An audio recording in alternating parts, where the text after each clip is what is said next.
Você acha que a unidade conquistada pelas forças de esquerda nesse momento, especialmente entre PSOL, PT e PCdoB, além dos partidos extraparlamentares, essa unidade se transformou em um instrumento indispensável para enfrentar o bolsonarismo?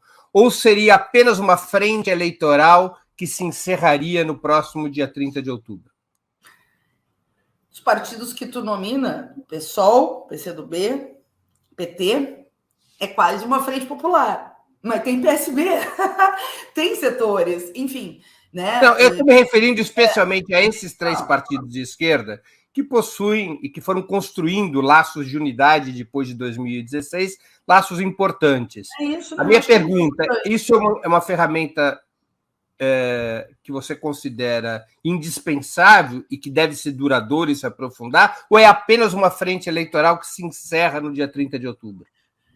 Primeiro, eu acho que nada se encerra 30 de outubro, né? Vai ser uma luta política 31 de outubro também, né? 31 de outubro, 2 de novembro, 3 de novembro, o dia que a gente quiser, depois nós podemos debater um pouco sobre. Embora eu vejo que o discurso do Capitólio brasileiro que o Bolsonaro ensaia há 1 ano e meio, e a gente, como deputado, esteve lá enfrentando, e tu sabe que tu acompanhou, o próprio atentado do Roberto Jefferson, a expressão do que a ala da extrema-direita ideológica do bolsonarismo quer para o Brasil. Eu acho que eles não têm força social para fazer o que gostariam, mas vai ter a narrativa, etc. Então, a gente vai ter que fazer a luta. Uma frente, ela tem a ver com as necessidades, né? Uma frente popular clássica, né? Se a gente definisse os partidos que compõem, a gente fez uma unidade de ação pesada contra o governo Bolsonaro para atacar medidas e para defender os trabalhadores e trabalhadoras. E elas podem se expressar em determinados momentos, inclusive em frentes políticas. No caso do Rio Grande do Sul, por exemplo, que aqui tu fala, né, da minha corrente, eu sou do mês, do corrente da Luciana Genro, da Samia Bonfim, da Vivi Reis, que são as nossas personalidades, né, do Roberto Robaina, né, do Pedro Ruas, enfim, da Luana, vereadora em São Paulo. Nós, né, que temos essa visão de, ao mesmo tempo, ter um projeto independente para o pessoal, não somos sectários e sabemos a necessidade histórica, então estamos na linha de frente da campanha do Lula, mas temos um projeto independente, nós fizemos a composição da chapa aqui com o PT. E se a gente ganhasse, a gente estava disposto a fazer uma experiência. Por quê? Porque era uma chapa de frente popular. Porque aqui, no Rio Grande do Sul, a cabeça de chapa era do PT, o Edgar, que veio do MST. Isso não é uma coisa secundária, né? A origem de classe, que interesse representa, etc. Ao contrário, né? Que é um movimento social importantíssimo. Nós tínhamos na chapa o PCdoB, né? Que não estava representada nominalmente, mas estava apoiando, né? O Olívio Dutra, que é da história do PT e cumpriu um papel muito importante aqui. E o Pedro Ruas foi o vice, né? Óbvio, a gente ganhar, embora a gente ficou bem pertinho, assim, do segundo turno. 2.000 votos, né? 2.000 votos. E aí foi criminosa as pesquisas, né? Nesse sentido aqui do segundo turno no Rio Grande do Sul. Porque a gente combateu, é incrível, combatemos mesmo a ideia de um voto útil no leite, que eu não sei da onde, né? Pessoas progressistas no primeiro turno, com medo do Onyx, diziam isso. A gente combateu isso do início ao fim, mas como as pesquisas nos mostravam muito longe, certamente a gente não combateu tudo que poderia ter combatido se as pesquisas fossem realistas, né?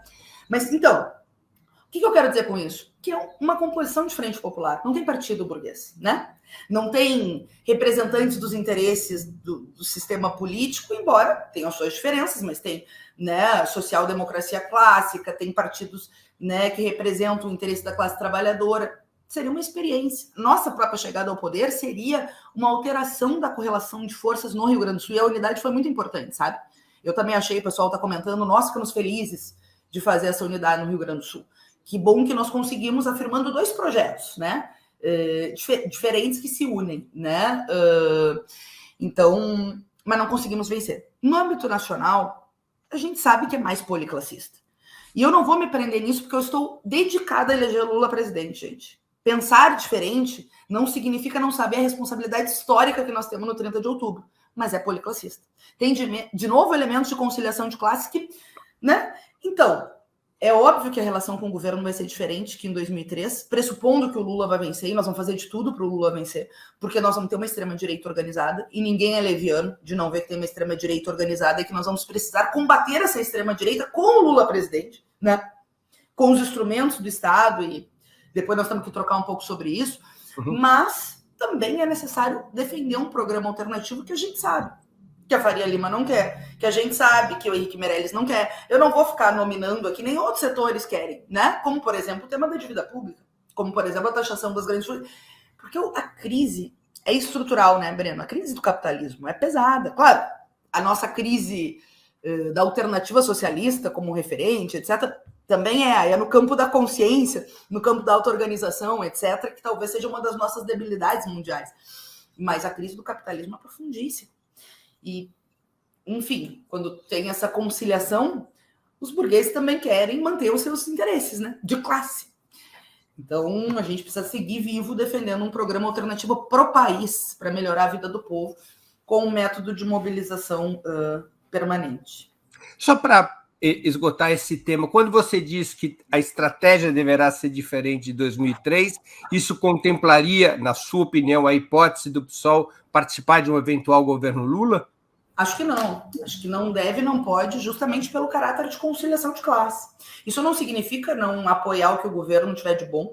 E nós apoiamos no passado. Tudo que o governo tinha de bom, nós apoiamos. Não tem problema, né? O pessoal sempre. Eu digo, está na Câmara dos Deputados, mas com o Bolsonaro não seria diferente. O problema é que ele não manda nada de bom para a Câmara dos Deputados, só manda coisa ruim. E agora, na eleição, quem nos acompanha aqui sabe, mas a gente tem que lembrar muito para o povo. Alguém perguntou ali da mobilização e do segundo turno, depois eu quero ajudar. Eu acho que nós já chegamos no nosso teto daqueles que têm a nossa compreensão, já estão com o Lula, né? Assim, que sabem que ele é genocida, que sabe... Então, acho que a gente tem que usar algumas coisas na estratégia de reverter votos, indecisos, enfim. Mas voltando, eu acho que não deve. Né? Mas o que eu falo, o PSOL se definia como oposição de esquerda, o PT tinha que se definir, eu acho que...